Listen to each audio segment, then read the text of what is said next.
비알레티 모카포트입니다. 비알레티 뉴브리카 2019년형 2컵짜리예요. 모카포트는 1컵, 2컵, 4컵 이렇게 사이즈가 구분되어 있는데 이거 같은 경우는 2컵짜리입니다. 기존에 있던 2컵짜리하고 다 똑같아요. 다 똑같은데 이제 재질만 여기 칼라 부분하고 좀 마크 부분하고가 좀 달라진 것 같아요. 제가 오늘 이 동영상을 준비한 이유는 모카포트 사용법에 대해서 굉장히 잘못 알고 계시는 분들이 많아요. 실제로 모카포트 판매 업체들이 잘못된 정보를 갖다가 기재를 해 놓는 바람에 많은 분들이 잘못을 하고 있습니다.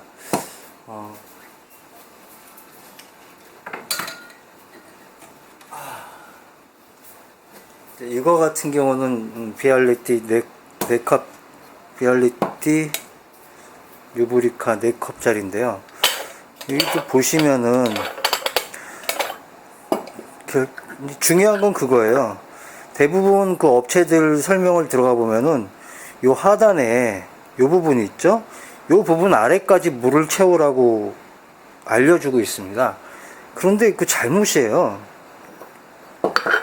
누가 맨 처음에 그걸 썼는지는 모르겠지만 하여튼 잘못된 정보로 인해서 많은 분들이 잘못 추출을 하고 있습니다. 여기 보시면은 모카포트 상단에 보면은 상부에 보면은 H2O라고 적혀 있어요. 계량선이에요. 계량선. 여기까지 물을 담으셔서 이걸로 계량을 한 다음에 이 하부 보일러에다가 그대로 물을 부어주시면은 가장 이상적인 모카포트 사용법이 되는 겁니다. 물량을 갖다가 그러니까 여기에 여기 아래에 기존에 많은 분들이 알고 있는 것처럼 요 아래에 물을 양을 채우는 것과 여기에 맞춰서 채우는 것과는 어떤 차이가 생기냐면은 이걸 보시면 아실 거예요. 기존의 방법대로 요 밑에까지 물을 채운 상태에서 에스프레소를 추출하면은 딱 정확하게 여기까지 추출됩니다.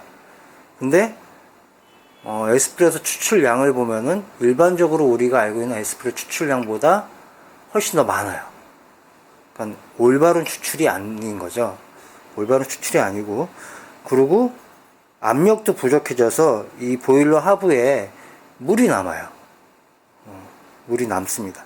그런데 요 처음서부터 물을 여기에 담아서 부어주고 추출을 하면은 바닥에 에스프레소 추출이 끝난 다음에 보면은 바닥 안에도 보일러 하부에도 물이 거의 안 남아 있고요. 남아 있어도 아주 약간 거의 안 남아 있는 수준이고요. 딱 기본적으로 일반적으로 우리가 얘기하는 에스프레소 추출량에 거의 근접한 양이 추출이 됩니다. 이거는 그 비알레티 회사에서도 그렇게 설명을 하고 있는 걸로 알고 있는데 왜 우리나라의 많은 모카포트 판매 업체들이 그렇게 설명을 하고 있는지 잘 모르겠어요. 저도 맨 처음에 그렇게만 썼었어요. 그러다가 뭔가 이상해서 여기 왜 H2O라고 적혀 있을까? 이게 물량이 아닐까 싶어서 그렇게 맞춰봤더니 되더라고요. 그래서 나중에 제가 이제 설명서를 한번 찾아봤더니 제가 생각했던 것처럼 그 부분이 물의 계량선이었습니다. 요 2컵짜리 같은 경우는 또 여기 마찬가지로 여기 라인 보이시죠? 여기 라인 4컵처럼 이렇게 크진 않습니다. 선명하게 나와 있지 않지만 살짝 나와 있어요. 앞으로 요 라인까지 물을 담아서 요 담은 물을 갖다가 하부 보일러에다가 담아 주시면 되는 거예요. 이해되시나요? 자, 한번 볼까요? 여기 보시면 하부 보일러 요 선까지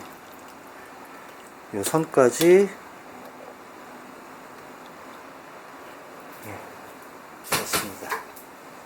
요 선까지예요. 요 선까지 해서 그 다음에 요거를 그대로 밑에다가 버준다는 얘기예요. 이러면은 제대로 된 에스프레소 추출 2컵 양의 물이 담긴 겁니다. 그 다음에 끼워야 되겠죠. 그리고 에스프레소 이제 이건 분쇄된 커피인데요. 이것도 이탈리아 커피입니다. 이탈리아 구스토 카사라고, 이탈리아에서 아예 에스프레소용으로 분쇄도까지 맞춰서 나온 커피예요. 그냥 뭐 대충 이렇게 버줍니다.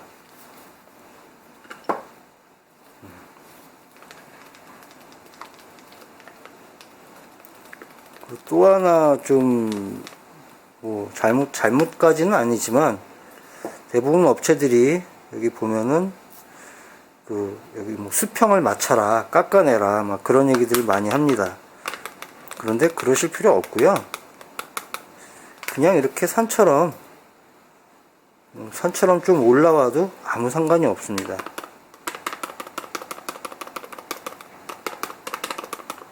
그냥 이렇게 약간 고봉식으로 당긴 상태에서도 아무 문제 없이 추출이 되고요. 오히려 중요한 거는 이렇게 지금 뭉친 거 보이시죠? 이런 뭉친 것들은 좀 풀어주시는 게 에스프레소 추출에 좀 더 좋은 결과물을 가져올 수 있을 겁니다.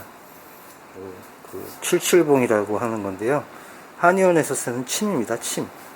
침으로 이렇게 뭉친 것들을 조금 풀어주면은 추출하실 때 더 좋은 결과물을 가져오실 수 있고요. 지금도 조금 부족해요, 사실은. 뭐 이건 어차피 정량으로 담기기 때문에 뭐 계량을 굳이 뭐 안 하셔도 되고요. 이렇게 뭐 일반 에스프레소 머신처럼 탬핑 같은 거 안 하셔도 되고요. 그냥 이렇게 담아서 그냥 돌려줘도 상관없습니다. 아무 문제 없어요. 이거는 제가 이탈리아에서 굉장히 유명한 바리스타 분한테 직접 배운 방식이니까 믿으셔도 돼요. 제가 조금 이게 영상이 너무 길어지면 힘드니까 제가 약간 따뜻한 물을 좀 담았어요. 그래서 올린 다음에, 자, 보시죠. 너무 지금 영상이 길어지고 있나요?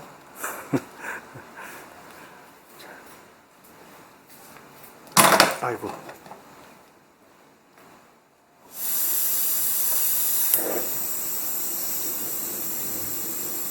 약간 따뜻한 물을 담았고, 불의 양은 강불로 하시면 안 돼요. 중불 이하에서 가열을 하셔야지 추출이 제대로 원활하게 이루어집니다. 너무 빠르게 뜨거워지면 그것도 안 되거든요. 제가 지금 좀 따뜻한 물을 버놔서 일반 온수를 사용했을 때보다는 조금 빨리 아마 에스프레소 추출이 이루어질 겁니다. 이렇게 보시다가 보면은 약간씩 치직거리면서 나오는 순간들이 있어요. 그때 불을 꺼주시면 돼요. 그러면은 맛있는 에스프레소를 추출을 해서 드실 수가 있습니다.